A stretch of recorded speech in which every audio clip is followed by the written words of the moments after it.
రావూస్ రావూస్ అని ఎందుకన్నానంటే దీంట్లో ఇప్పుడు ఎవరైతే ప్రభాకర్ రావు, ప్రణీత్ రావు తర్వాత ప్రభాకర్ రావు, ప్రభాకర్ రావు తర్వాత కిషన్ రావు, కిషన్ రావు తర్వాత భుజంగరావు, వీళ్ళందరూ టార్గెట్ అవుతున్నారు అనేటువంటి వీళ్ళతో పాటు ఎవరైతే మీడియా ఐ న్యూస్ సరే ఏదైనా మీడియాకి సంబంధించినటువంటి డైరెక్టర్ శ్రవణ్ రావు, మరి వీరందరితో పాటు పరిణామ క్రమంలో కేటీఆర్ రావు కూడా వస్తున్నారు అనేటువంటిది ఇప్పుడు ప్రకంపనలు సృష్టిస్తున్న అంశం.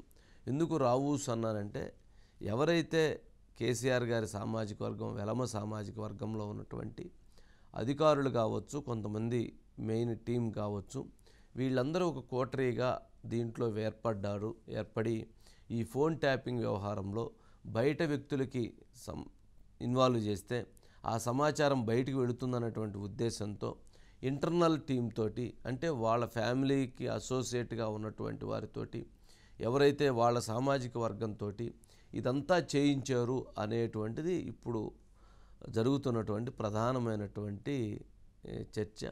దీని వెనక మరి ఏముందో తెలియదు, కానీ ఇది వాస్తవమా అవాస్తవమా అనేటువంటి దాంట్లో కొంత వాస్తవం ఉంది. వీళ్ళందరూ ప్రమేయం ఉందా లేదా అనేది మనం ఇప్పుడే నిర్ధారించలేం. ప్రభాకర్ రావుది కావచ్చు, కిషన్ రావుది గారు కావచ్చు, లేకపోతే శ్రవణ్ రావుది కావచ్చు, భుజంగరావుది కావచ్చు, లేదా కేటీఆర్ గారిది కావచ్చు, వీళ్ళందరిది ఉందా లేదా అనేటువంటిది ఇప్పుడు మనం చెప్పలేం. కానీ దీని వెనక ఎవరైతే ప్రవీణ్ రావు దర్యాప్తులో మాత్రం ఆసక్తికరమైనటువంటి ఆశ్చర్యకరమైనటువంటి అంశాలు వెలుగులోకి వస్తున్నాయి. ఎక్కడైతే హార్డ్ డిస్క్లని పగలగొట్టారో వాటన్నిటిని హార్డ్ డిస్క్ని ఓపెన్ చేసి వాటన్నిటిని రఫ్ చేసేసారంట. అంటే దాని మీద ఉన్నటువంటి డేటా అంతా కనపడకుండా ఇదైపోవటానికి రఫ్ చేసి వాటిని తగలబెట్టి వాటిలో కొన్ని హార్డ్ డిస్క్లను తీసుకెళ్ళి అడవుల్లో పడేశారంట. కొన్ని హార్డ్ డిస్కులను మూసీ నదిలో పడేశారంట. కొన్ని హార్డ్ డిస్కులు నాగోలు ఫ్లైఓవర్ కింద అక్కడేదో ఒక పెద్ద ఇది ఉంటే అక్కడ పడేశారట.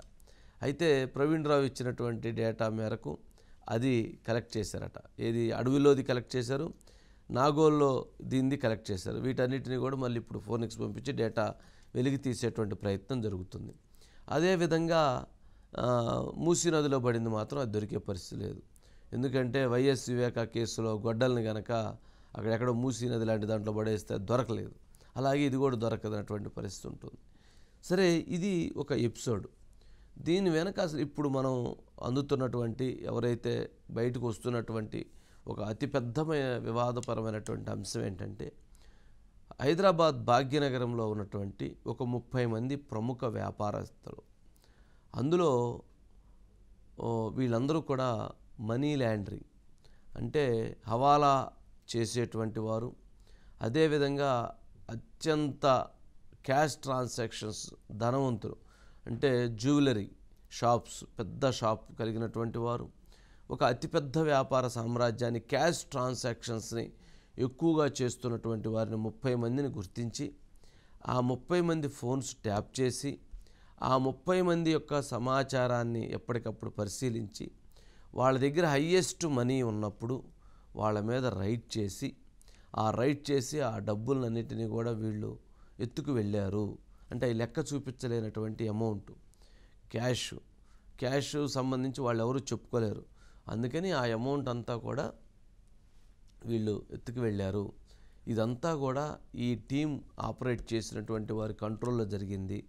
సుమారు 500 కోట్ల రూపాయల నగదుని వీరు ప్రభుత్వాన్ని అడ్డం పెట్టుకొని ఎవరైతే ఈ స్పై టీం, ఎవరైతే ఈ ఫోన్ ట్యాపింగ్ టీం, ఎవరైతే ఈ కుట్రలో భాగస్వామి అయ్యారో వీళ్ళందరూ కూడా కలిసి ఈ రకంగా డబ్బుని తెచ్చి వాళ్ళందరూ పంచుకున్నారు అనే ఆరోపణలు కూడా వస్తున్నాయి, విమర్శలు కూడా వస్తున్నాయి. ఇది ఎంతవరకు వాస్తవం అనేటువంటిది రేపు ఎఫ్ఐఆర్లో పొందుపరిచిన తర్వాత మాత్రమే ఇది చర్చ అవుతుంది. అట్లాగే ఎవరైతే దీంట్లో ప్రధానంగా ఆరోపణలు ఎదుర్కొంటున్నటువంటి ప్రభాకర్ రావు దేశం విరిచి పారిపోయాడు అనేది ఒకటి నడుస్తూ ఉంది, లేదు ఆయన పోలీస్ కస్టడీలో ఉన్నారు అనేటువంటిది ఇంకోటి నడుస్తూ ఉంది. ఎవరైతే మీడియా అధినేత శ్రావణ్ రావు ఆయన కూడా దేశం విడిచి పారిపోయాడు అనేది ఇంకోటి నడుస్తూ ఉంది. అంటే ఇవి అన్నీ అనుమానాలు. వీళ్ళు దేశాలు వదిలిపెట్టి పారిపోవటం కావచ్చు, ఈ హార్డ్ డిస్కులు ధ్వంసం చేయటం కావచ్చు, ఈ డేటాను తగలబెట్టడం కావచ్చు, ఈ మూసీ నదిలో పడేయటం కావచ్చు, ఇవన్నీ కూడా ఖచ్చితంగా ఈ కేసులో చాలా జరిగినాయి, చాలా అంశాలు జరిగినాయి. దీని వెనక చాలా పెద్ద నెట్వర్క్ ఏర్పడి చేసింది అనేది అర్థమవుతుంది. అయితే ఇది మరింత డేటాని వారు అందజేస్తారు.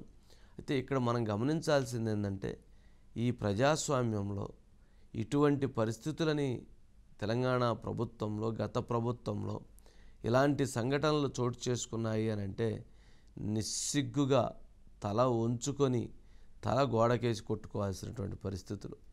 ముక్కు నేలకు రాయాలంటున్నారు కదా, ముక్కు నేలకు రాసి లెగిసే పని కూడా ఉండకూడదు. నిజంగా ఇలాంటివన్నీ గనక జరిగితే, అందులో ప్రభుత్వ పెద్దలకు తెలిసి గనక జరుగున్నట్టయితే ఇంతకంటే నేరం ఇంకొకటి లేదు. వ్యక్తి యొక్క స్వేచ్ఛని, వ్యక్తి యొక్క మౌనాన్ని, వ్యక్తి యొక్క ఫ్రీడమ్ని ఈ రకంగా గనక దోచుకున్నారు అని అంటే మాత్రం తీవ్రమైనటువంటి శిక్షని విధించాలి, ప్రజలు విధించాలి. చట్టాలు ఉన్నటువంటి వాటిలో ఎంతవరకు విధిస్తారో తెలియదు, కానీ ఇక్కడ ప్రజలు విధించాల్సినటువంటి అవసరం దీంట్లో ఉంది. దీనికి సంబంధించి కూడా మధునే ఉన్నాడు. మధు, ఏంటి టార్గెట్ రావుస్? దాదాపు చాలా అంశాలు వెలుగులోకి వస్తున్నాయి. ఏంటి ఈ ఫోన్ ట్యాపింగ్ వివాదంలో కొత్త పేర్లు వస్తున్నాయి, కొత్త వ్యక్తులు వస్తున్నారు, అందరి యొక్క ప్రమేయం ఉందంటున్నారు, చాలామంది దీని వెనక నెట్వర్క్ నడిపారు అంటున్నారు. ఏంటి అసలు ఇది? సార్, మొత్తానికి ఈ కేసులో ఒక కీలకమైనటువంటి పరిణామమే చోటు చేసుకుందని చెప్పవచ్చు సార్. అదనపు ఎస్పీ భుజంగరావుతో పాటు తిరుపతయ్య వీళ్ళిద్దరినీ కూడా హైదరాబాద్ పోలీసులు అరెస్టు చేశారు.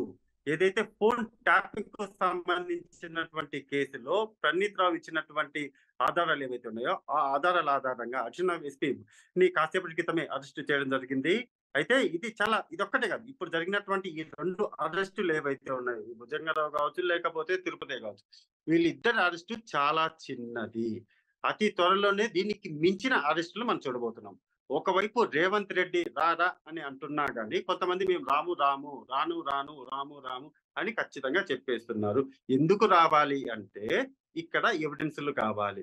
ఎందుకు రాము అంటున్నారంటే వస్తే అరెస్ట్ చేస్తారు కాబట్టి. సో రేవంత్ రెడ్డి పూర్తిగా ఫోన్ ట్యాపింగ్ కేసు మీద అందరినీ కూడా రా రా రండి అని బాగానే పిలుస్తున్నాడు. ఎందుకు అంటే ఇంకా మనకందరికి తెలిసినటువంటి విషయం. గత ప్రభుత్వ హయాంలో ఏ విధంగా కొంతమంది ఫోన్లను ట్యాప్ చేశారు, ఏ విధంగా విన్నారు, వాటిని ఎవరికి ఇచ్చారు అనేది ఇప్పుడు బయటకు వస్తున్నటువంటి విషయాలు. సో ఈ నేపథ్యంలోనే ఎవరైతే ఇంటెలిజెన్స్ చీఫ్ ఉన్నారో ప్రభాకర్ రావు, ఆయన విదేశాలకు పారిపోయే కుటుంబంతో నేను విహారయాత్రకు వెళ్తున్నానంటూ కూడా చెప్పి విదేశాలకు పారిపోయారని అనుకుంటున్నారు. ఏమో ఆయన పోలీసుల అదుపులోనే ఉన్నారేమో, జస్ట్ మన అనుమానం. అంటే ఎందుకంటే ఇంత పెద్ద కేసుకు సంబంధించి ఒక ఐపీఎస్ ఆఫీసరు ఇక్కడ భారతదేశం నుంచి ఇంకొక దేశానికి వెళ్ళి మళ్ళీ ఒకవేళ ఈ కేసు అలిగేషన్ వస్తుంది, తన మీద కేసు పడుతుంది అనుకుంటే ఆయన మళ్ళీ రావాలి కదా. అలాగని వెళ్ళిన చోటే ఉండిపోలేరు కదా. ఇక్కడ తన బంధువులు కావచ్చు, లేకపోతే ఆస్తిపాస్తులు కావచ్చు, అన్ని కూడా ఇక్కడే ఉంటాయి. సో వన్స్ అక్కడికి వెళ్ళిన ఆయన మళ్ళీ ఇక్కడికి రావచ్చు, లేకపోతే వెళ్ళిన ఆయన అరెస్ట్ అయినా చేసి తీసుకురావచ్చు, లేకపోతే వెళ్లకుండానే ఆయన అదుపులోకి తీసుకొని ఉండవచ్చు. ఇవన్నీ కూడా జరిగే అవకాశం ఉంది. ఇదంతా ఒకవైపు అయితే, ఒక టీవీ ఛానల్ కు సంబంధించినటువంటి ఎండి ఎవరైతే ఉన్నారో ఆయన అజ్ఞాతంలోకి వెళ్ళిపోయారు. ఎవరికి ఏ మాత్రం కూడా చుప్చాప్. ఎందుకంటే ఆయన ఆఫీస్ లోనే సపరేట్ గా ఒక గదిని ఏర్పాటు చేసుకుని అందులో సూట్ కేసులో పట్టేటటువంటి ఒక ఎక్విప్మెంట్ ఏదైతే ఉందో, ఫోన్ ట్యాప్ చేయడానికి కావాల్సినటువంటి ఎక్విప్మెంట్ ఏదైతే ఉందో అందులో భద్రంగా పుచ్చుకొని కావాల్సిన నెంబర్ కొట్టడం, వినడం, కావాల్సిన నెంబర్ తీసుకోవడం, కొట్టడం, రావడం. వాట్సాప్ లో నెంబర్ వచ్చిందా, ఎంటర్ చేయి, 10 నెంబర్ ఎంటర్ చేయి, విను. ఇదే ప్రాసెస్, ఇదే జరుగుతూ వచ్చింది. సో ఈ నేపథ్యంలోనే 9 మంది పోలీస్ ఆఫీసర్లకి పంజాగుట్ట పోలీసులు నోటీసులు ఇచ్చారు. ఆ నోటీసులు అందుకున్నటువంటి వారందరూ కూడా ఈ పంజాగుట్ట పోలీసులు ఎదుట, అంటే స్పెషల్ టీం ఎవరైతే ఉన్నారో ఆ స్పెషల్ టీం ఎదుట త్వరలో హాజరు కాబోతున్నారు. హాజరైనటువంటి ఇద్దరిని కూడా అదుపు వేసిపోయినటువంటి వదినం కావచ్చు, తిరుపతి కావచ్చు, ఇద్దరిని కూడా కాసేపు క్రితం అరెస్ట్ చేశారు. మిగిలినటువంటి వారి ప్రమేయం ఉంటే వాళ్ళని కూడా అరెస్ట్ చేసే అవకాశం లేకపోలేదు. ఇందులో ఈ ఫోన్ ట్యాపింగ్ కు సంబంధించినటువంటి వ్యవహారంలో పెట్టేటటువంటి కేసు ఏదైతే ఉందో సార్, అది చిన్నా చిత్కా కాదు. నంబర్ 1, ఒక వ్యక్తి స్వేచ్ఛకు సంబంధించినటువంటి కేసు ఎఫ్ఐఆర్ ఏదైతే ఉందో అది పొందుపరచబోతున్నారు. దేశ ద్రోహం కింద కేసు నమోదవ్వబోతుంది. పోలీస్ అధికారులు ఎవరైతే అన్యాయంగా ఫోన్లు ట్యాప్ చేసి విన్నటువంటి అధికారులు ఎవరైతే ఉన్నారో వారందరి మీద, అంటే ఇప్పుడు నోటీసులు అందుకున్న వారందరూ కూడా అరెస్ట్ అవుతారని కాదు, ఎవరైతే ఇల్లీగల్ గా సహకరించినటువంటి వాళ్ళు ఉన్నారో వారందరినీ కూడా ఈ కేసులో ఇరికించడానికైతే పూర్తిగా కూడా ఆధారాలు సేకరించేశారు పోలీసులు. ఇక మిగిలిన ప్రాసెస్ ఏదైతే ఉందో, అంటే ఇప్పటికే ప్రణీత్ రావు చెప్పినటువంటి ఎవిడెన్స్లు ఎక్కడైతే ఉన్నాయో అక్కడికి వెళ్ళారు, వెతికారు, కొన్ని మాత్రమే దొరికాయి, మిగిలిన ఏ మాత్రం కూడా దొరికినా సరే అవి పనికిరావు. సో ఇక ఎవిడెన్స్లు ప్రణీత్ రావు నోటి నుంచే చెప్పించడము. అది ఎలా చెప్పించాలి అంటే, ఒక పోలీస్ తో ఇంకొక పోలీస్, అంటే ఒక పోలీస్ ఇప్పుడు దొంగ అయ్యాడు, ఒరిజినల్ పోలీస్ ఇప్పుడు ఆ దొంగ చేత నిజాలు రాబట్టే పనిలో పడ్డారు. డెఫినెట్ గా పోలీసులు అయితే ఎలా రాబట్టాలో వాళ్ళకి తెలుసు కాబట్టి అన్ని ఆధారాలను కూడా ప్రణీత్ చేత రాబట్టినట్టుగానే సమాచారము, ఆయన మొత్తం తన వెనక ఎవరున్నారు, ఎవరు చేయించారు అని కూడా చెప్పారు. డెఫినెట్ గా కమింగ్ డేస్ లో ఎలక్షన్స్ కంటే ముందే లేదా ఎలక్షన్స్ తర్వాత అయినా సరే కొంతమంది ముఖ్యమైనటువంటి నాయకులు ఎవరైతే కీలకమైనటువంటి తెలంగాణ రాష్ట్రంలో చాలా పెద్ద నాయకులు ఎవరైతే ఉన్నారో ఆ నాయకులకు కూడా నోటీసులు ఇవ్వబోతున్నారు, వాళ్ళను కూడా పిలిపించి విచారించబోతున్నారు. స్టెప్ కింద నుంచి స్టెప్స్ ఏదైనా స్టార్ట్ అవుతుంది కాబట్టి ఈ నేపథ్యంలోనే పోలీసుల అధికారుల తర్వాత ఇన్వాల్వ్మెంట్ ఉన్నటువంటి మధ్యలో కొంతమంది ఇలా టీవీ ఛానల్కి సంబంధించినటువంటి వాళ్ళు, ఆ తర్వాత ఉన్నటువంటి నాయకులు, ఆ మధ్యలో ఉన్నటువంటి కొంతమంది ఎవరైతే పొలిటికల్ లీడర్స్ కాకుండా ఇట్లా పోలీసు వాళ్ళు కాకుండా మధ్యలో కథలు నడిపేటటువంటి వ్యవహారం ఉంటారు, వాళ్ళు అందరికి ఫైనల్ గా మాత్రం కీలకమైనటువంటి వ్యక్తులకి పోలీసులు నోటీసులు ఇవ్వబోతున్నారు సార్. ఇది అతి త్వరలోనే జరిగే అవకాశాలు ఎక్కువగా కనిపిస్తున్నాయి. డెఫినెట్ గా బంజారా హిల్స్ పోలీస్ స్టేషన్, లేకపోతే పంజాగుట్ట పోలీస్ స్టేషన్, లేకపోతే కమిషనర్ ఆఫీసర్ ఎక్కడికైనా సరే వచ్చి ఈ ముఖ్య నాయకులు అయితే అటెండ్ అవ్వాల్సిందే. డెఫినెట్ గా పోలీసులు నోటీసులు కూడా సిద్ధం చేశారు sir. Thank you Madhu, thank you very much sir. దీనికి సంబంధించిన బయట ఒకటి ఉంది సార్. నేను ఒక్కటే మళ్ళీ ఒకసారి ప్రశ్నిస్తున్నాను మాజీ ముఖ్యమంత్రి గారిని, మీ కూతురు అరెస్ట్ అయితే మాట్లాడలేదు, మీరు అందరూ ప్రశ్నించినా మాట్లాడలేదు. ఢిల్లీ ముఖ్యమంత్రి అరెస్ట్ అయితే మాత్రము